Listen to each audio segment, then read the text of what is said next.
Please, let's get divorced. I've inherited a high-rise apartment, so I don't need you anymore.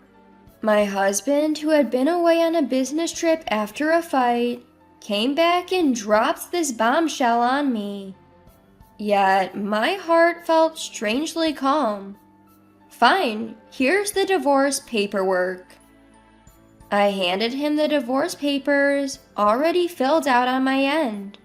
He looked shocked, but quickly signed them, not fully grasping the hell he was about to experience.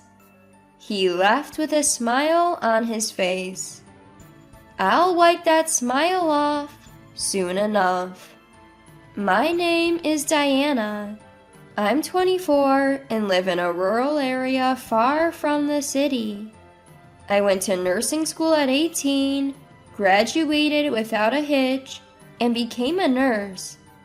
I chose to work at the local hospital, even though many of my peers opted for big city hospitals in Boston or Los Angeles. I didn't want to leave my hometown, and I admired some of the senior nurses I met during my training.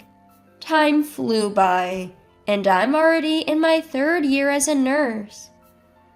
I work night shifts and weekends, so I earn more than most women my age. I was single and spent my money freely, investing in experiences and myself. In this rural area, people tend to marry around 25.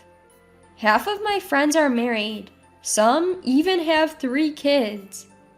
Seeing them made me think that maybe marriage isn't so bad. So I managed to ask an acquaintance to introduce me to a certain man. So I got introduced to a man named Zeke, who's 29. He seems to be a salesman working for a large, well-known company in this area, and his monthly income is $3,000, so he has no financial problems. Also, when I met him and talked with him, he was a very gentlemanly person, and I gradually began to want to marry him. It seems that he was the same way, and even though he was 29 years old and the eldest of an only child, his parents were worried about his inability to have a girlfriend. A year after we met, we got married. I was 25, right when everyone else was getting married. My friends were happy for me, especially since my husband was a well-off businessman over 30. We had our dream wedding in a garden chapel, and I was on cloud 9. A few months into our marriage, my husband said, Now that we're settled, let's set some ground rules. No interfering in each other's lives. No asking about work details. And I want separate rooms. He said. When I first heard my husband say he needed his own space, I was surprised. But then I remembered he'd been saying things like that even before we got married. I like having my alone time too, so I agreed with him on some level. If it made both of us happy, why not? At first, everything was fine, but gradually I noticed we were talking less and less. We both have busy jobs, so we decided not to interfere with each other's lives. We even started having separate dinners. My husband began coming home late, sometimes past midnight. I also have night shifts a few times a month, and I'm currently working in a neonatal unit, which often requires overtime due to staff shortages. So we started drifting apart. Before I knew it, we hadn't spoken for almost a week. That's when I started to worry. Don't you think this is getting out of hand? Can't we at least text or call each other once in a while? When I said that, my husband hesitated and didn't agree right away. He said he didn't want to do that because it would be too controlling. So the conversation fizzled out and time just kept passing. I reached my breaking point and finally confronted him. Enough is enough. How long are you planning to live like this? You avoid conversations, disappear on sudden business trips, and you're not even cooperative when I say I want to have kids. I stayed up late, waiting for him to come home so we could talk. When he saw me, he was annoyed but quickly matched my anger. I'm tired, and you're bringing this up again? I contribute to the household in our joint account. What's your problem? After yelling, he walked past me, locked himself in his room, and that was that. We built this house with the idea of raising a family. Both the house and the mortgage are in his name. He even insisted on having a lock on his door. I agree with the idea of ensuring privacy, but when it's done at this moment, I feel like we're being distanced from each other as a family. I sighed deeply, unable to comprehend his childish behavior. The next day, he didn't come home. In the morning, I found a short text. Got called away on sudden business. Won't be back for a while. I sighed again, too drained to reply, and started my day. After a year of marriage, I realized my husband is emotionally abusive. He yells whenever things don't go his way and belittles me. It's also pretty sexist. My love for him had completely cooled off. I had been contemplating divorce, but now I've reached my limit. No matter how many times I tried to talk, he'd find an excuse to avoid it. He'd even throw harsh words at me, adding to the stress from my job.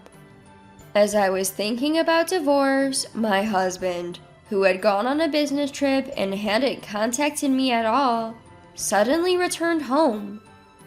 He returned from his business trip, which had lasted over a month. I'd been so happy without him that I'd forgotten he even existed. Just as I was about to file for divorce, he beat me to it. Please, just divorce me and leave. I married you for appearances and money. My dad passed away recently, and I inherited a high-rise condo. I can manage without your income. If you cheat, it saves my face too. So, you're useless to me now.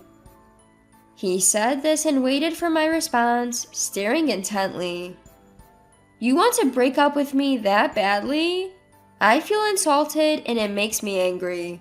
But if that's what my husband wants, then fine. Okay, fine. Here's the divorce papers. I immediately handed him the divorce papers I had prepared. He looked surprised, clearly not expecting this. What? Hurry up and write. I've already filled out my part and signed it. I pushed the papers toward him, and he chuckled and signed without hesitation. After checking for any errors, I grabbed my pre-packed suitcase and said, "Alright, I'm leaving now, just like you wanted," and opened the front door. Suddenly, he panicked. Wait, when did you prepare all this? Are you really leaving right now? What about the house? I pointed to some documents on the table. Those were papers detailing how to change the utilities into my name and how we would handle things post-divorce. Let's discuss future matters through the lawyer whose business card is there. So don't call me personally, okay? I left the house, making sure to drive the point home. A few days later, we sat across from each other, lawyers present. My usually composed husband looked flustered and uneasy. He must have read the certified mail I sent. So, Zeke, let me make myself clear. I've got solid evidence of your affair and your ongoing emotional abuse, which I've recorded. So, you'll be paying me $20,000 in damages. He stood up abruptly, almost hysterical. When did you start planning all this? This is insane. I wondered what he was talking about. I had started investigating his infidelity 3 months ago. In fact, I had been consulting a colleague about him since then. She advised that if he was cheating, I could claim damages, so it was worth looking into. Although I hadn't seen any signs of another woman, I followed her advice and hired a private investigator, and the evidence just kept coming. I had tried to confront him several times but failed. The only time I could finally confront him was that night, but I had known about his infidelity for a while. I even hired the investigator again when his business trips conveniently increased. Turns out he was using the trips as an excuse to stay with his mistress, even pretending she was his wife at his stepfather's family funeral. So I knew exactly what he was doing while he was away on business. I also knew his stepfather had passed away, but since I wasn't invited and barely knew the man, I didn't attend. During this time, I learned from the investigator that my husband was planning to inherit and sell a high-rise apartment with his mistress. So I packed my bags right away. Certainly, my husband will bring up divorce. That's what I thought as I prepared the divorce papers and packed my suitcase. Surprisingly, I was spot on, and it was hard to hold back my laughter. His face turned pale the moment he heard it. Well, it makes sense. He had no secrets from me. So, you see, I knew all along. Will you be okay with that? Let's just settle on alimony for now, and then sell the house and car to divide the assets. Before I could finish, my husband interrupts. No way! I was planning to live in that house with her after kicking you out. And without my car, my job will be affected. So no, it's not happening. I was stunned but not surprised. My lawyer nodded and handed over the next document. My husband looked puzzled, so I explained. Those are marital assets we bought together. If you don't want to let them go for personal reasons, we'll calculate the selling price and I'll take half from our joint account. You're a salesman at a big corporation, and you can't understand a simple document? His face turned red with shame. He had no choice but to reluctantly agree and sign.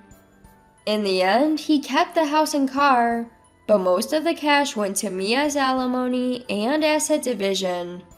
He was left with just a few tens of dollars. We filed the divorce papers and became strangers.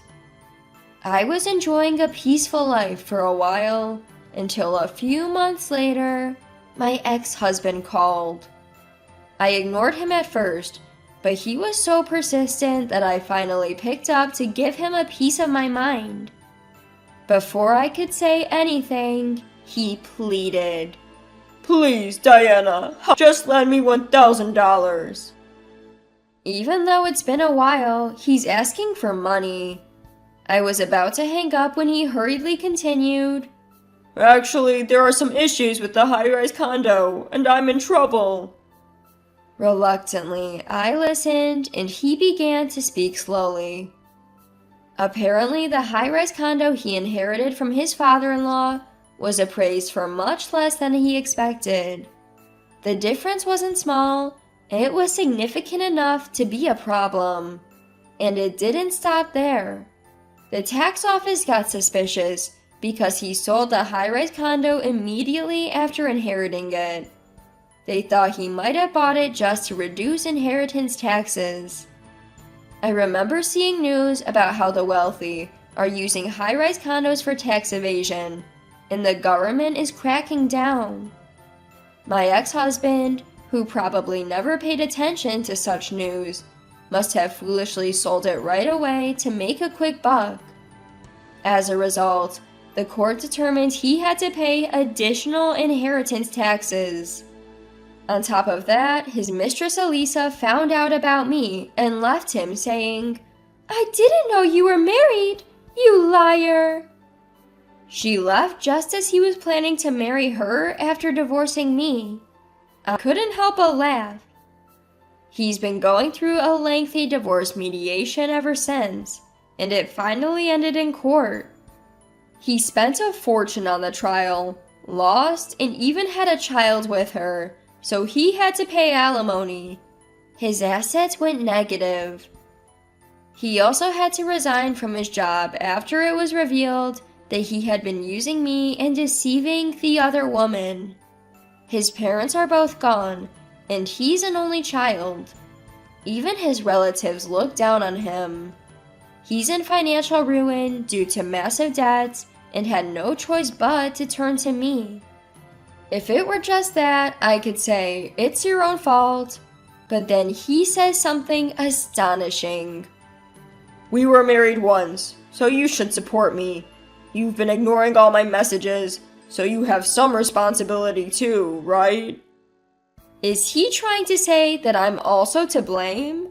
I'm not particularly empathetic, cute, or beautiful. Still, I thought it was absolutely wrong to be held responsible alongside such a lowlife. Enough! Who would support a man like you? You're an adult. Clean up your own mess. Aren't you ashamed to hear this from someone younger than you? I said that and hung up without listening to his reply. He kept calling, so I answered and said, if you call again, I'll report you to the police for stalking. And the storm of calls stopped. I wouldn't put it past him to show up at my house. So I moved to a secure rental condo and changed my phone number. He hasn't contacted me since. I later learned about his miserable fate through mutual acquaintances. Desperate for money, he resorted to theft. At first, he was shoplifting sandwiches from supermarkets and had been warned by the store manager multiple times. He didn't stop even after the police gave him a severe warning. He was supposed to have settled things with the supermarket after the police got involved, but my incorrigible ex-husband did it again. Of course, the supermarket was watching him. The moment he walked in, they kept an eye on him. And, as expected, he shoplifted again. This time, a young part-time female employee chased after him at full speed. She was a college student and a track and field athlete who had competed in national championships, so she easily caught up to him. However, the strength difference between a young woman and an adult man was too great, and he ended up causing her injuries, including a fracture that took 2 weeks to heal. That incident led to his prosecution for repeated theft and assault, and he was found guilty with a suspended sentence. Now he's homeless, living somewhere downtown, relying on the kindness of strangers. When I heard this, I couldn't even laugh. It was too tragic. But he brought it upon himself. He had no choice but to accept his fate as his own doing. As for me, when I turned 30, I transferred to a major hospital in Los Angeles as part of a promotion. I met a clinical engineer there, and we hit it off and started dating. He chose to be with me, even after I told him everything about my past. We dated carefully, lived together for a while, and got married at 35. Since I had built up a decent career, I decided to take it easy on the work front and focus on preconception care. Fortunately, within about 6 months, I became pregnant, and now I'm enjoying a happy pregnancy.